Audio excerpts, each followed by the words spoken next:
শ্রী সঞ্জয় শাস্ত্রী জ্যোতিষ চ্যানেলে দর্শক বন্ধু আপনাদের সবাইকে আমি স্বাগতম জানাচ্ছি। তো আজকের প্রোগ্রামটা করব একটু অন্যরকম। সেটি হচ্ছে যে একজন মানুষ অত্যাধিক ধনী কি করে হতে পারবেন, তার জন্মছকের মধ্যে কি কি কানেকশান থাকলে সে অত্যাধিক ধনবান সে হতে পারবে।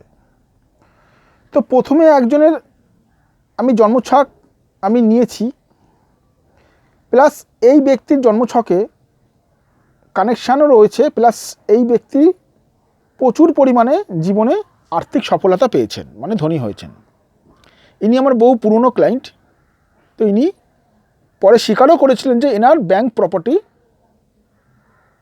1.5 কোটি টাকার কাছাকাছি রয়েছে। আচ্ছা, প্রথমে দর্শক বন্ধু আমি চলে যাব জন্মছকটিতে। জন্মছকের লগ্ন হচ্ছে মিথুন লগ্ন।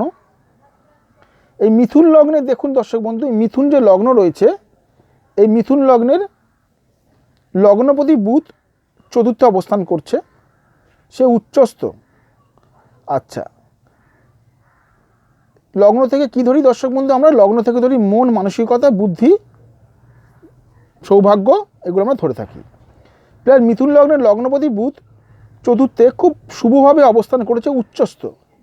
আচ্ছা, এবার দ্বিতীয় থেকে আমরা কি ধরি দর্শক বন্ধু? দ্বিতীয় থেকে আমরা ধরি আর্থিক সফলতা, আর্থিক দিক, ব্যাংক ব্যালেন্স, ধনসম্পত্তি, এগুলো আমরা দর্শক বন্ধু দ্বিতীয় ভাব থেকে ধরি।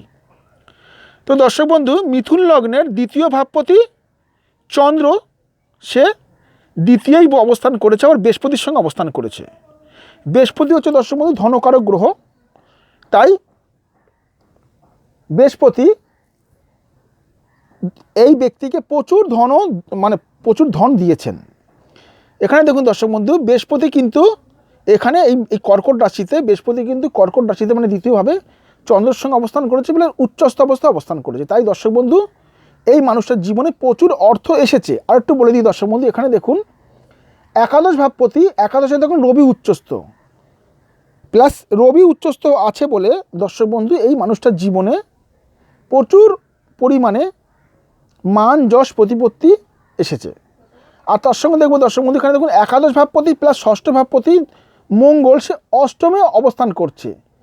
তাই অষ্টমে অবস্থান করার জন্য দর্শক বন্ধু কিছুটা বাধা এই ব্যক্তিটার জীবনে এলেও সেই বাধা কাটিয়ে আর্থিক সফলতা তার জীবনে এসেছে, প্লাস আরও আসবে। এখানে দেখুন দর্শক বন্ধু, বৃহস্পতি দ্বিতীয়ভাবে উচ্চস্থ থেকে সে মঙ্গলকে দেখছে, মঙ্গল একাদশ ভাবপতি। আবার দেখুন মঙ্গল একাদশ ভাবপতি প্লাস ষষ্ঠপতি, সে অষ্টমে থেকে উচ্চস্থ হয়েছে, উচ্চস্থ হয়ে প্লাস 1, 2, 3, 4 সে তার একাদশ ভাবকে দেখছে। তাই দর্শক বন্ধু, এই মানুষটার জীবনে প্রচুর অর্থ এসেছে।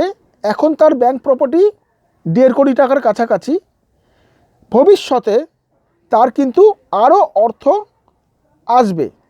কারণ হচ্ছে দর্শক বন্ধু, এই মানুষটার ষষ্ঠ ভাবপতি সে অষ্টমে গেছে, অষ্টমে গেলেও সে কিন্তু উচ্চস্থ হয়েছে মঙ্গল। এখানে ষষ্ঠ থেকে আমরা কী ধরি? পরিশ্রমজনিত পরিশ্রম। আচ্ছা, আর একাদশ থেকে ধরি দর্শক বন্ধু আমরা যে সঞ্চিত ধন, সাফল্য, এগুলো আমরা ধরি। একাদশ থেকে ধরি আমরা সঞ্চিত সাফল্য।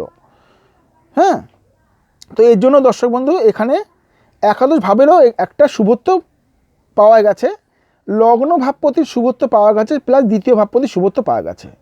প্লাস দেখুন আর একটু বলে রাখি দর্শক বন্ধু, এখানে দেখুন দ্বিতীয়ভাবে দশমপতি বৃহস্পতি অবস্থান করেছে। দশমপতি প্লাস সপ্তমপতি বৃহস্পতি অবস্থান করে সে তার সপ্তম, অষ্টম, নবম, সে তার দশম ভাবটাকে দেখছে। তাই কর্মের দিক থেকে বলুন বা আপনার ব্যবসার দিক থেকে বলুন, এই মানুষটার কিন্তু আর্থিক দিক থেকে প্রচুর উন্নতি হয়েছে এবং উন্নতি প্রচুর হবে ভবিষ্যতে।